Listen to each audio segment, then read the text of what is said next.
Hi, Rick Hansen here with Amazing Greats. And last time around, we had a conversation with Brock Heward. And while we were talking, he said after the actual broadcast, he says, there's a guy you really need to get on your show. He is a man of God. He is a sports fanatic.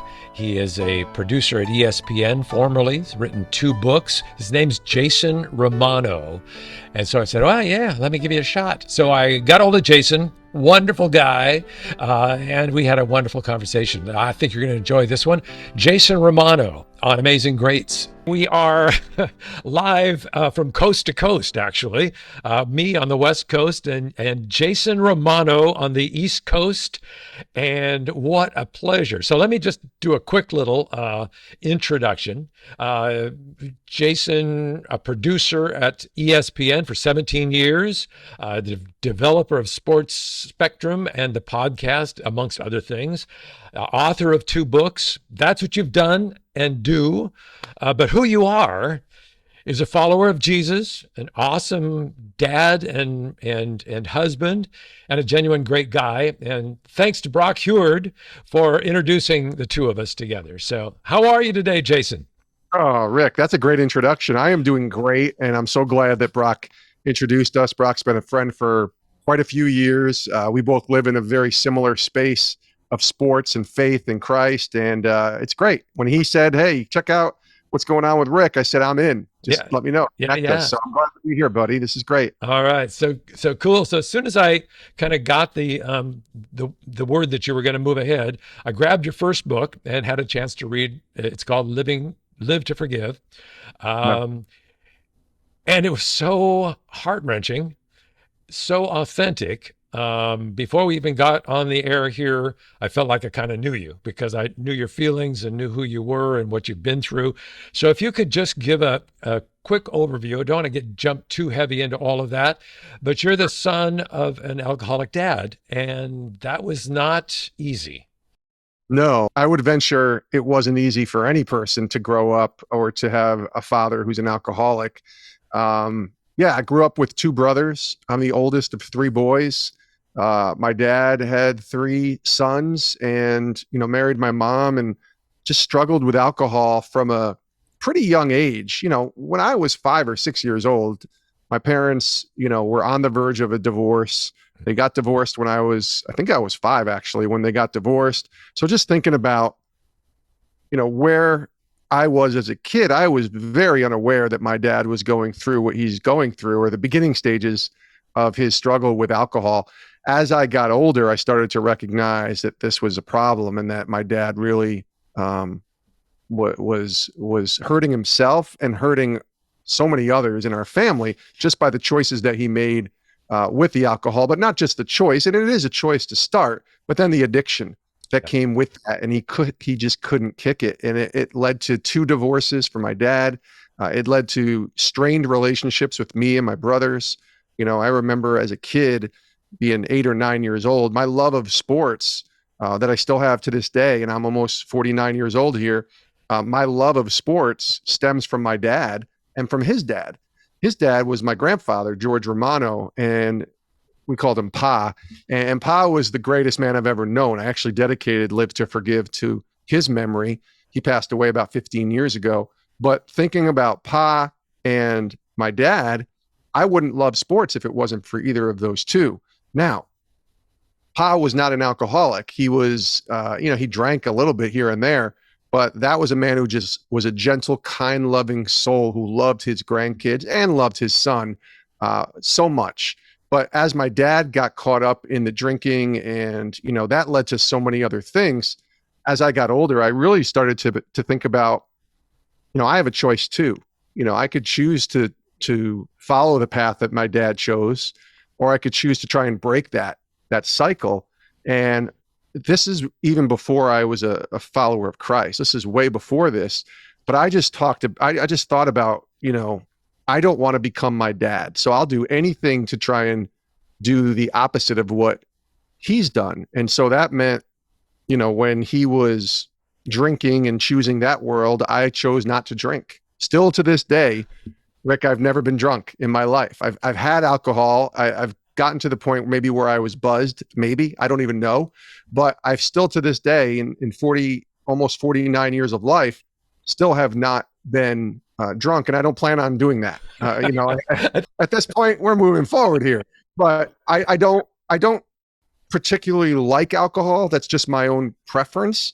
But I didn't want to become my dad. And even now, when I'm well past that point, I mean, my daughter's in college now, I still am afraid to even try something that I might like that's alcohol because I don't want to become my father. Yeah. That's the impact that he had. And thankfully, once I became a follower of Christ, that helped in my journey to find a little bit more purpose than just somebody who wanted to, not drink and not be my dad.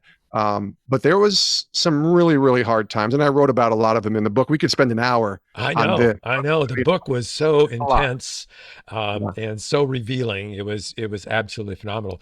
And I thank you for sharing that because as a young person, and there's so many, unfortunately, so many children of alcoholics, and that somewhere along the line, some will make that choice to be anything but their dad, and others, unfortunately, will follow right in their footsteps too. So you made that choice, and so did your brothers, right? They did. I will say this. My brothers got more caught up in the worldly fashion of partying and drinking at a young age, whereas I didn't. I did my own share of bad things, trust me, but I didn't ever drink or go to parties in that way like most 20-year-olds would do. Again, because I had this fear of becoming my father.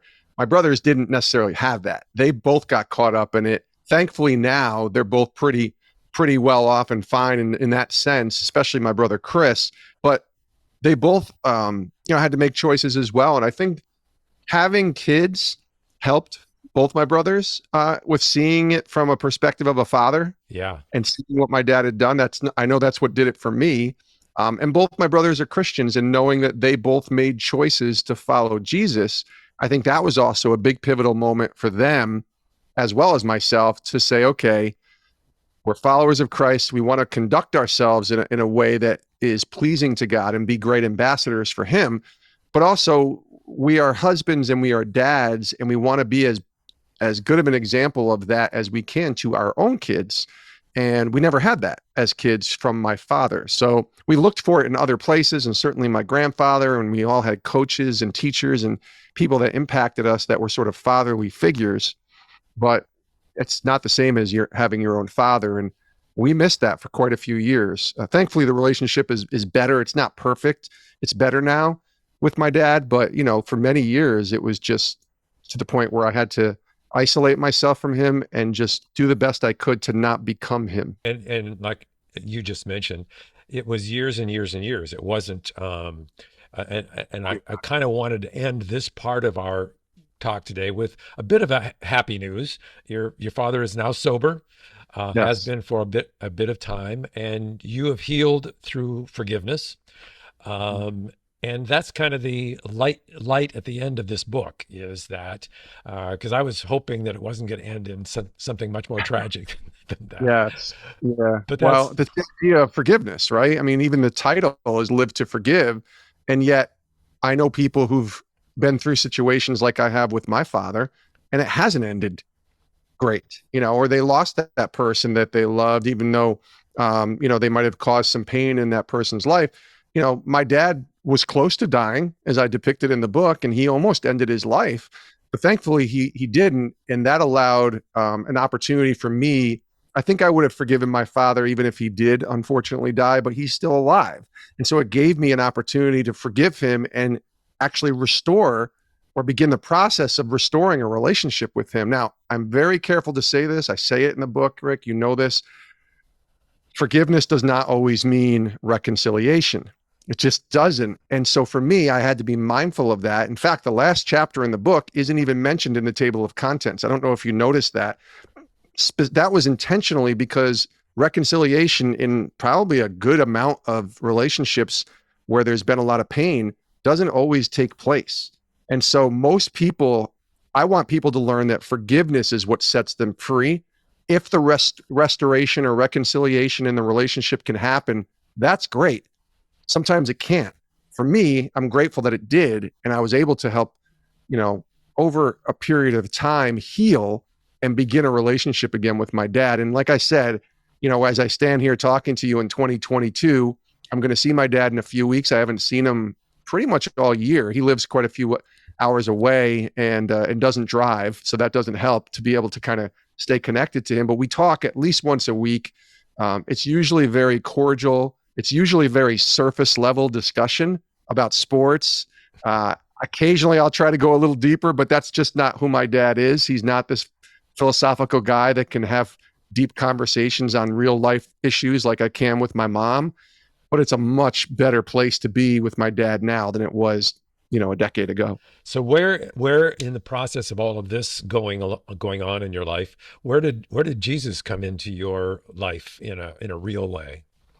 Jesus came into my life in 2001, so about 21 years ago. You know, I grew up as a kid who went to church with my grandfather, Catholic church. You know, we went to mass. I made my first communion. I made my confirmation. I did all the things you were supposed to do as a good Catholic boy. But I had never, and this is not my grandfather's fault or even the church's fault. It was just something that I had never been introduced to a relationship with Jesus. And so I just kind of did it to check a box. And usually I was rewarded with something. My grandfather Yeah. asked me to go to church with him. I would, you know, I'd say yes. He'd take me bowling or take us out to get pizza or play video games or something that would entice me to go to church, right? And so that's really all I was doing, was checking boxes. I'm glad he brought us. I'm glad he laid a foundation of faith that my grandfather did, that my parents didn't necessarily do as much. So that was good, but I really have no idea. I mean, I just memorized a couple of things that, you know, was taking place in the Catholic Church, because if you go enough, you memorize, you know, sort of the Our Fathers and things like that. But I had no idea that a relationship with Jesus could even exist. Fast forward to 2001, and by this time, I'm working at ESPN. I had been married for a year or so, year and a half, and we had moved to Connecticut from upstate New York, where we grew up in the Albany, New York area, and kind of started this new life with my wife and I here in Connecticut, away from my family. But at some point a few years earlier, my brother Chris, the middle brother, got saved. And I mean radically saved. I had talked about the fact that he had, you know, chosen to drink and gone down a tough path. And when I say he got radically saved, when he began a relationship with Jesus, he did a complete 180 and he became a different person. And I mean, on every level of being a different person, whether it was the way he talked, whether it was how he treated people, whether it was some of the things that he had chosen to do prior to Christ that he realized was not the good way to go after Christ. And so I watched him and I thought he was crazy, Rick. I really did. I thought, what is happening to this guy who was my brother? And I love my brother, obviously. And, you know, I loved him then. I still love him now. We're best friends, but I just didn't know this person. And so for me, I became a little bit judgmental, a little bit standoffish, and even a little bit jealous that something else was taking away my brother from what I thought was our relationship. You know, I was like, what happened to us? You're at church all the time and you're always talking about this Jesus and this relationship. What's going on here? And at the time I didn't understand. Clearly I understand now. But then I watched my brother over the next few years live his life, and he got married. He had his son, Samuel. And as he became a husband and a dad, I saw a different person. I saw a guy who just, I mean, this was a guy who loved Jesus, loved his family, treated his wife in an incredible way, was an awesome dad. It became attractive, right? It's that sweet aroma, Yeah. as the gospel says and as the word says. And I became attracted to that. Now, I don't know if I was in the same situation as he was, because at the time, the only thing in my life that I felt like wasn't really happening was the fact that my wife and I were trying to have a child. And we were unsuccessful for the first year and a half. We had gone through some infertility issues and doctor's visits, and it wasn't happening for us. Whereas my brothers had kids, no problem. We were really struggling. That was the only thing in my life that I felt like, okay, maybe God can help in that world. Everything else from a surface level, I thought, I'm great. Got the job at ESPN. It's an amazing job. They're paying me to watch sports. Are you kidding me? You know, I got a wife who loves me, and my wife was awesome and is awesome. And We have a house, and things are happening in my life on the outside that look great. And yet inside, I obviously realized that I didn't have a savior for my soul, but I also didn't have a child yet. And again, I yearned to become a dad. I think so much of what we just talked about with going through the situation with my own father. So take you to Mother's Day 2001, and that's when Christ enters into my life, when my brother took us to his church and we experienced worship for the first time. We experienced clapping, people raising hands for the first time, much different than the church I grew up in. But there was something about that day that was at least somewhat attractive to me, somewhat okay. In fact, I remember the exact words my brother said. What do you think? He asked me a question about that service that day, and I said, oh, it was okay. It was all right. And that was enough for him to say, well, come back to the back bedroom with me for a second. And he brought me back to the bedroom. We sat down at the foot of the bed, and he just asked me, could I explain to you the gospel and what God has done in my life, and see if this is something that you would want? And I said, yes. And I think he just recognized that my heart was open that day. And so I said yes. We prayed a prayer, of salvation. And I tell people all the time, though, I'm very mindful of this. If I had died that night, I have no idea if I would actually have gone to heaven, because I don't know if I knew what I was saying yes to. A lot of what I was saying yes to, I think, was hoping that this God would answer my prayer to become a dad. So I thought, well, if I get God on my side, he'll bless us with a child. That's pretty good. It's better than not having him on my side, right, Rick? Yeah. So that was the real motivation initially. And I haven't told a lot of people this. I did share it at my church recently, but prior to that, I'd usually just share the fact that my brother asked me, to say yes to the Lord, and I did. And that's great. And there is a starting point here of this faith journey, but I was very selfish. I was trying to manipulate God into giving me what I wanted, which was a child. And that's actually a good thing. A lot of people want children, but if that is how I was using God, it's clearly not a relationship. God loves us, and I have to put my faith in him and say, your will be done. And if that means I don't get children, well, God is still good. And I didn't comprehend all of that at first. It took me about a year to understand who Jesus was and to begin to see why we need a savior, why he went to the cross, how sin is in all of us, and why we need him in our lives, and why God loves us so much that he sent his son to die on the cross, as it says in John. So once I got that under wraps, that's when I'd say, okay, I went and got baptized at that point in September of 2002. So I guess 20 years ago, I was baptized. And that's when that relationship really started to become a relationship. It's still growing. I'm still learning. I still struggle, but I'm so glad that my brother took the initiative that day to just say, hey, can I tell you about who Christ is? And just saying yes at least started the journey. We don't have to have it all figured out. And I would venture to say I don't have it all figured out right now.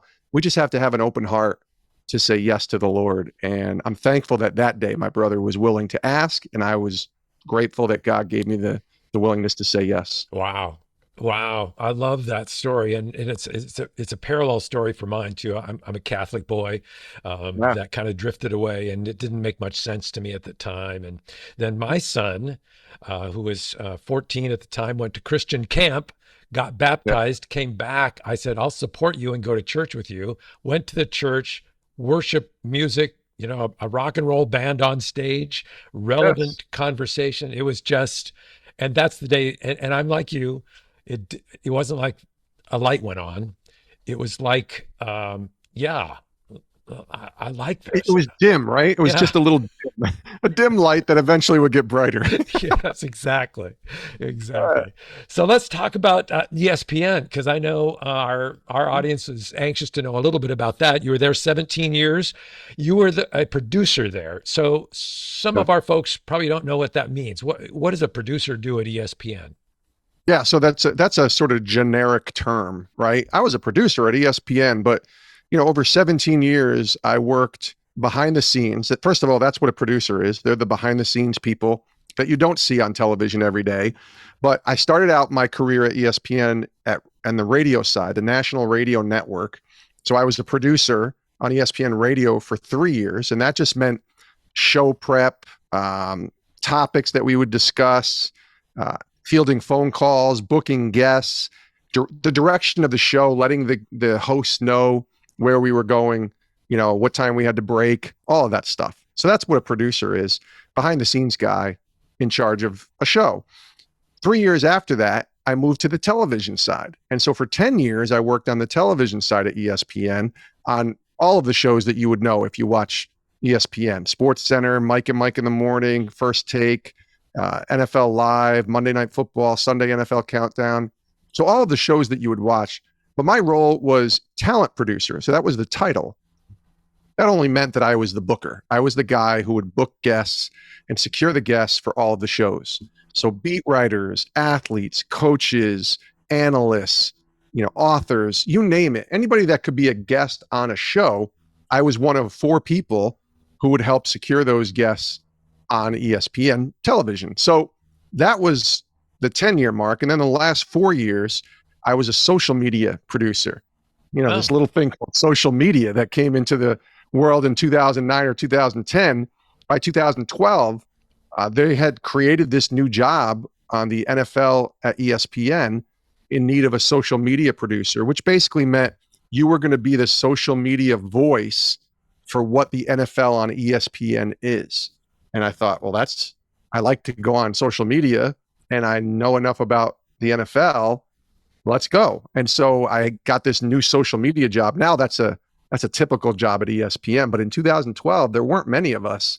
There was maybe only 4 or 5 of us that did any social media at ESPN.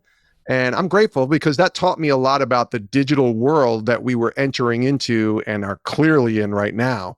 And it really gave me, even at the age of 38, I guess at that time, 39, a head start into the world that we were about to really enter into in this new digital age.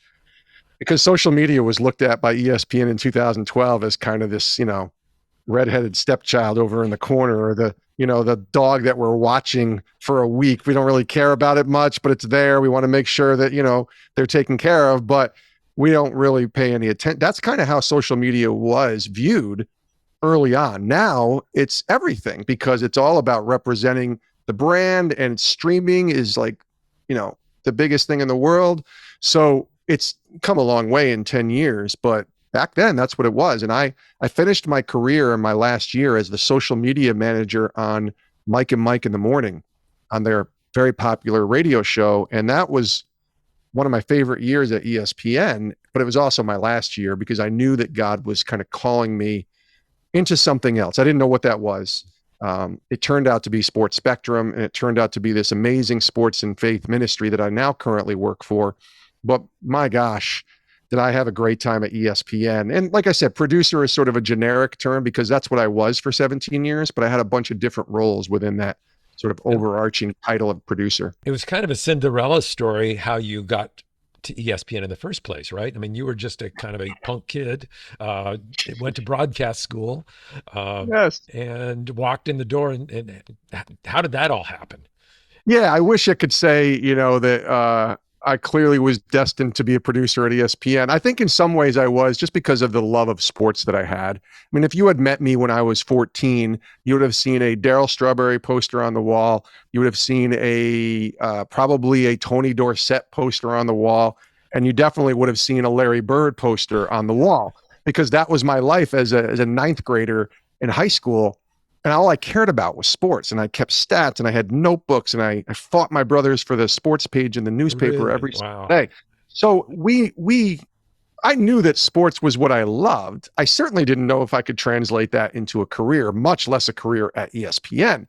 But when I went to college, I knew that I wanted to be in broadcasting. Maybe it would be sports broadcasting.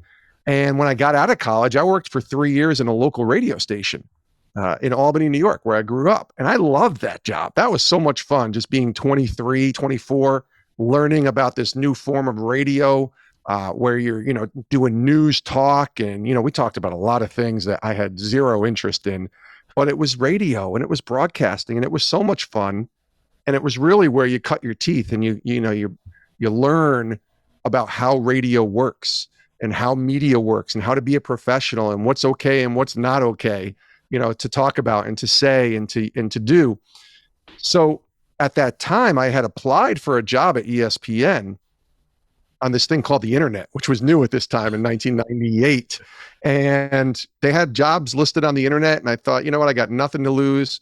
I'll put my resume in and I'll apply, thinking there's no way they would ever call me. Well, they called me and I couldn't believe it. And this is 1998, the first time they called me. I went, I interviewed. I didn't get the job. I'd only had about 6 months of experience coming out of college, and they were looking for a lot more than that. But I went and I interviewed. And just that alone would have been the greatest story I could ever tell, was that I got to go to ESPN to interview for a job. That's how I felt. And then 2 years later, the same job opened up in 2000 on the internet, same website. I applied again, and I had just gotten married to my wife, Dawn.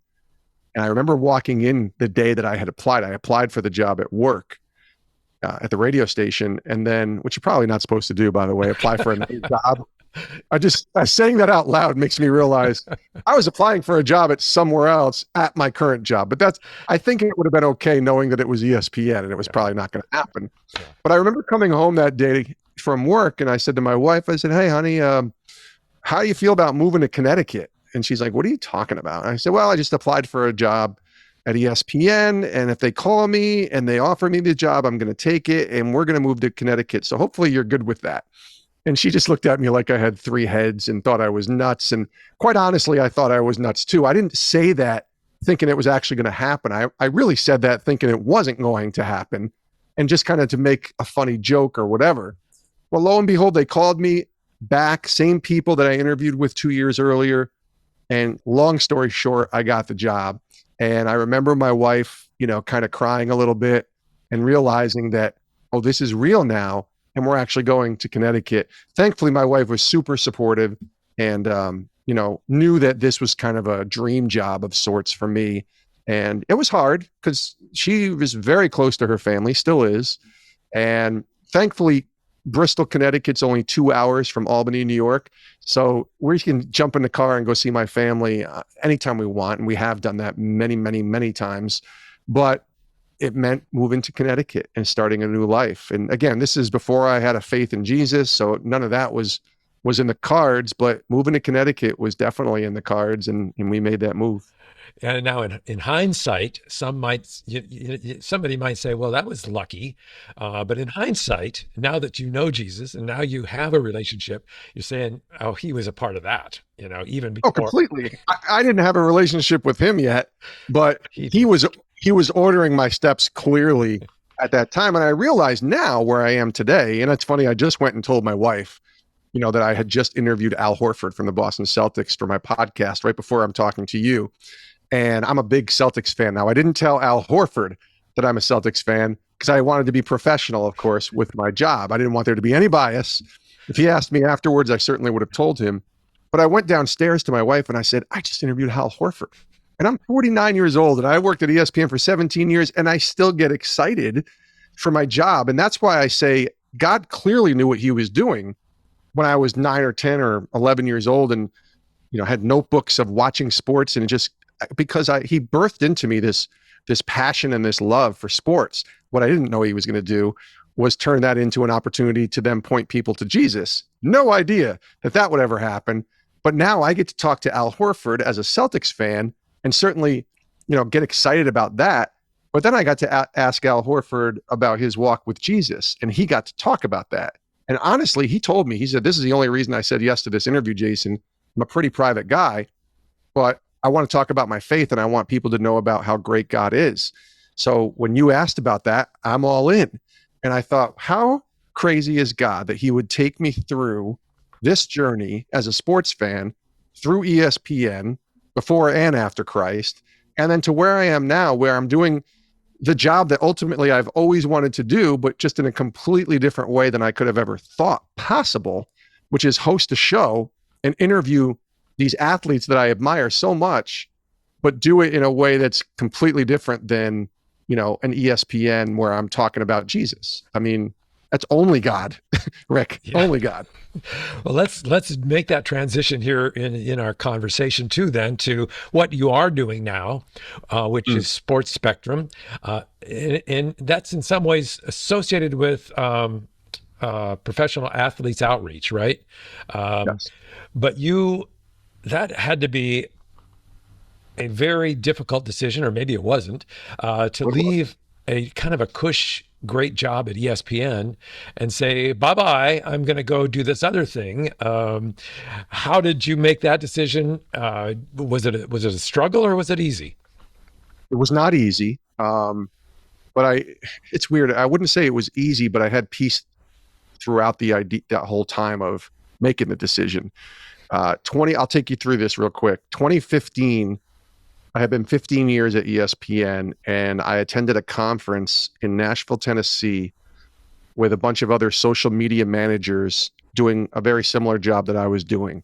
But here's the catch. I was the only one at this conference that worked for a secular company. Everybody else there worked for a church or a faith-based nonprofit or some kind of other ministry. And then it was me. And I was asked to speak and share about my experiences at ESPN. And I get that, it's very interesting to a lot of people, including myself. So I went and I spoke, but God was birthing in me this idea to say, you know what, Jason, I want you to do more for me. And see all these people? They're doing the same job you do, but they're doing it for a greater purpose. They're doing it for me. Now, I want to preface this by saying you can be in any job, secular or Christian job, and be doing it for God. You can do that. I think God has placed you where you are for a purpose. Whoever's listening to this, you might be saying, well, I work at a restaurant. Okay, you're there for a reason, and you can still make an impact for the Lord at that restaurant. But for me, leaving ESPN meant, okay, this is the time for you to do something for God with the skills and the talents that you had acquired through all those years. So I go to this conference, and that's where I was really started, for the first time in my life, I started hearing this. I don't want to say I heard a voice. It wasn't an audible voice, but it was just an impression upon my heart. The Holy Spirit probably saying, God, Jason, I want you to do more for me. I want you to do more for me. And I started thinking about maybe it's time to leave ESPN. And I didn't like that thought because I loved ESPN and I loved all that came with ESPN. And even telling my wife and eventually telling my daughter when it was time to leave, they both were kind of surprised too. Are you sure? Because you love what you do at ESPN and we love the benefits of you working at ESPN. I get that. But a couple of years later, it took about a year and a half, that process of finally leaving. And my boss, Steve Stenstrom, calls me one day, my current boss, and he was the president and is the president of Pro Athletes Outreach, and they had just acquired Sports Spectrum in 2016. And he said, "Hey, we just acquired this media ministry called Sports Spectrum." And I said, "I'm very familiar with Sports Spectrum. I knew about the fact that they had sports and faith intersecting in their stories." And he's like, "What would you think about maybe coming on board and helping to rebuild this thing up?" And that became very attractive to me. However, here's the deal. He goes, "I can only offer you a 1-year contract position." And the money that he offered me was about 40% less than what I was making at ESPN. So now faith really comes into play. Yes. Because if you're in this for the money and the perks and the bonuses, there's no way you ever say yes to leaving ESPN with an offer like that. Think about the sports world, right? And they say, "Oh, we made a fair offer to this athlete to re-sign with us." And then, it comes out that it was a 40% pay cut and, a 1-year deal when he'd been playing there for 8, 9 years. That's kind of what it felt like. But I wouldn't say I felt that way like I was being slighted. It just meant that's what they had to offer at that moment. And yet I had so much peace, Rick, to say yes. I just knew. I was like, yeah, I think this is where God wants me to go. And so I had to get through that process of prayer and then talking to my wife and having her say, "Are you sure? Because this is a lot of money that we're losing here." We had to make sure our finances were in order to at least be able to continue to take care of our daughter and to, live where we were living and that type of thing. But yet I I remember clearly sitting down with my wife and saying, honey, if this is from God, he's going to make a way. God doesn't make mistakes, right? So if this is from him, he'll guide us through. He will make our path straight, as it says in Proverbs 3:6. And I said, if it's from me, or if it's any feeling I have, I said, it'll probably crumble in my face and I'll end up back at ESPN or have to find another job. I said, but let me try this because I really believe it's from God. And my wife was very supportive. She said, okay, let's go. And there was certainly apprehension. You asked if it was easy or hard. It was both. February 10th of 2017, February 10th was my last day at ESPN. And that was the day when I said goodbye. And I haven't looked back since. I have zero regrets on the move that I made. But the great thing is now, 5 years later, I can look back and clearly God has had his hand on this because I'm still there. It wasn't a 1-year deal. Thankfully, it turned out to be 5 years and hopefully longer. And I love, like I said, when I was talking about the Al Horford interview, I love my job. I love what we get to do. And I really mean that. It's not anything I have to do. It's something I get to do each and every day. And that is ask the athletes and coaches of this world who come on our show about Jesus. And then ultimately use sports as a ministry tool to be able to share the gospel and point people to Christ. I mean, what more can you ask than that? And the other big transition for you, which I want to get your impressions of too, was you were always a behind the scenes guy. You were the guy setting up the shows, finding the guests, doing all of the stuff behind the scenes. And now all of a sudden, you're the face of the show and the voice of the show, and you are the personality of the show. So how did you handle that switch, that flip?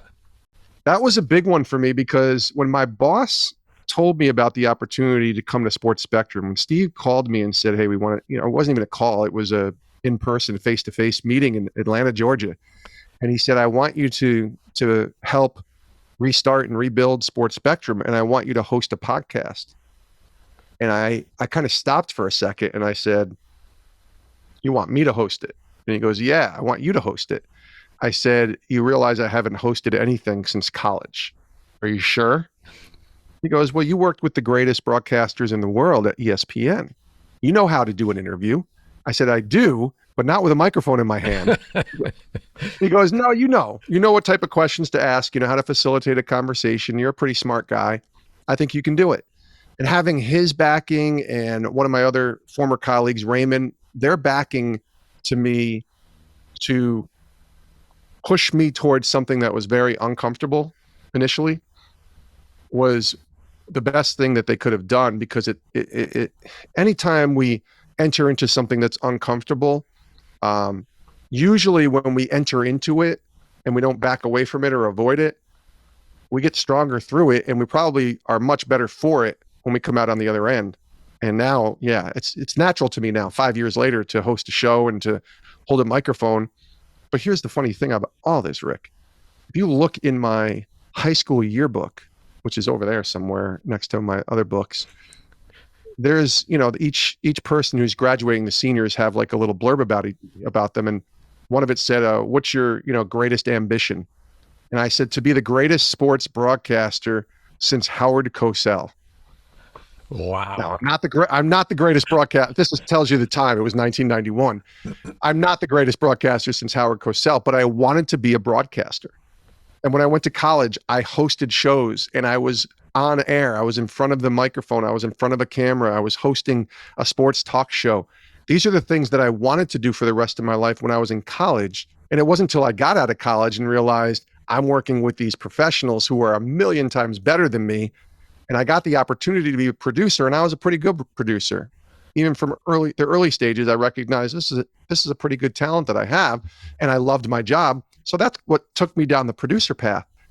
But here we are, full circle, at 43 or whatever I was when I left ESPN, hosting my own show, and it's everything I wanted to do in college.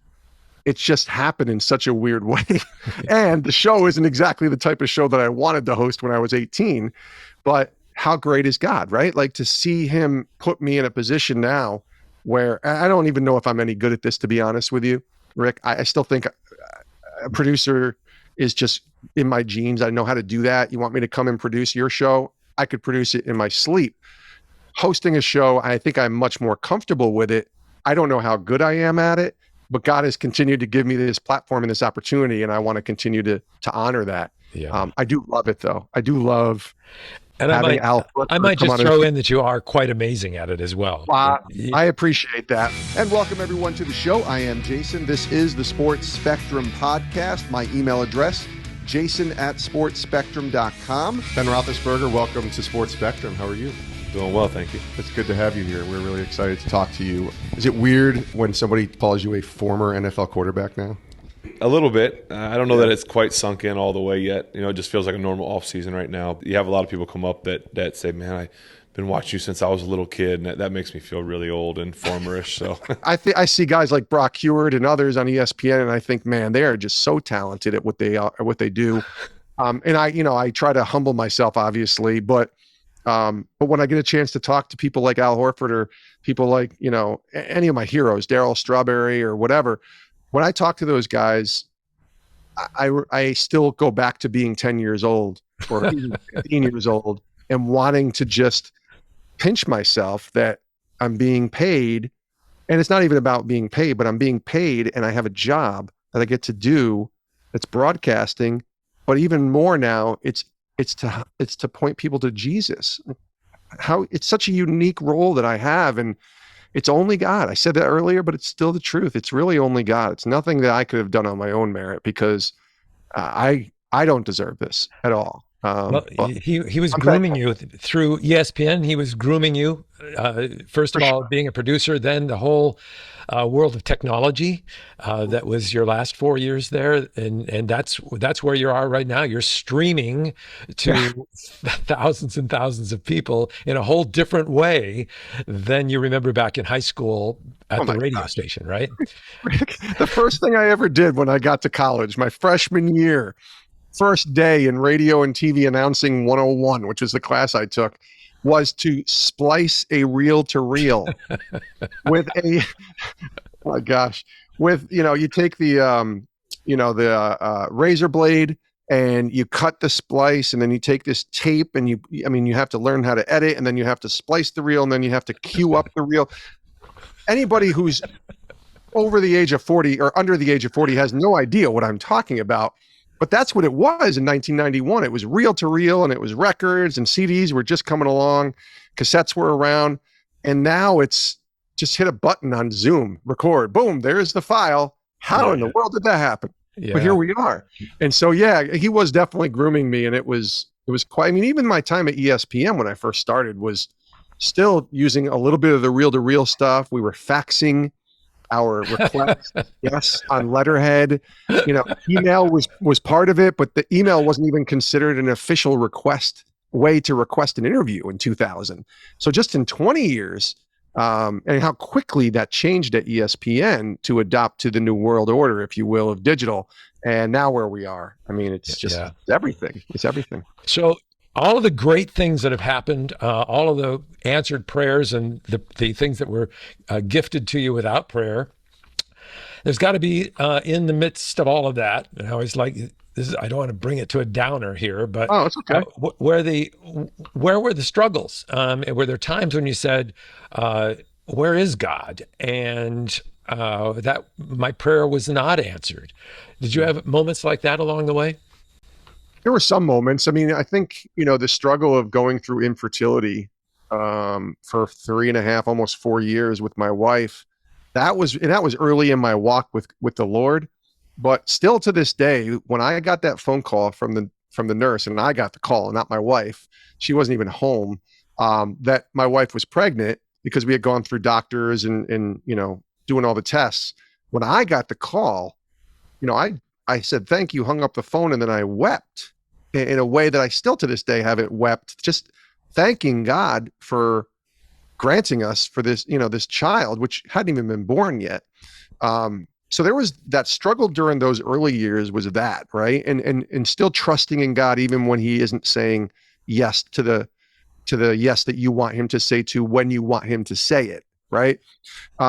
And then over the years, it was mostly my father. I mean, that was really, really where the struggle was after I was growing in my faith. I mean, there were struggles at work and just, trying to be a follower of Christ and living in a place like ESPN where it can be very difficult sometimes to be so open about your faith. I mean, there were those sort of struggles, but that wasn't anything that was like crippling to me.